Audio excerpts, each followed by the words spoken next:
vais procéder au réveil de l'orgue avec mes 3 collègues, tout simplement parce que l'orgue s'est tu pendant plus de 5 ans. Et donc il a été dépecé, il a été mis on a été les sommiers quelque part en France, les tuyaux, et tout ça, et ça a été remis ensemble, ça a été nettoyé, ça a été harmonisé. Et maintenant, donc, il va reprendre vie. Donc il va falloir faire entendre, en fait, ce qui reste de l'orgue, cette nouvelle orgue d'une certaine manière, parce qu'il reprend vie. Et c'est ça qu'on va faire donc par ce rituel d'éveil de l'orgue bientôt.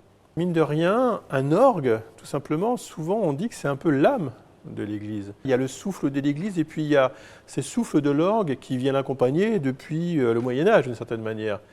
Et donc nous, ce qu'on va faire, c'est qu'on va répondre aux invocations de l'archevêque de Paris qui va dire orgue, éveille-toi.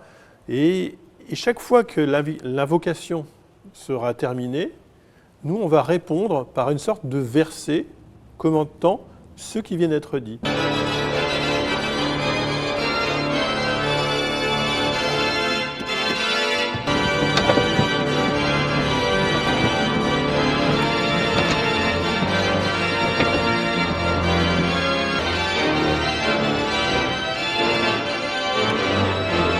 Il sera au moins aussi beau qu'avant, parce qu'il a été nettoyé, tout simplement. Vous savez, cet orgue, d'une certaine manière, les tuyaux sont en étain et plomb, mélange d'étain et de plomb.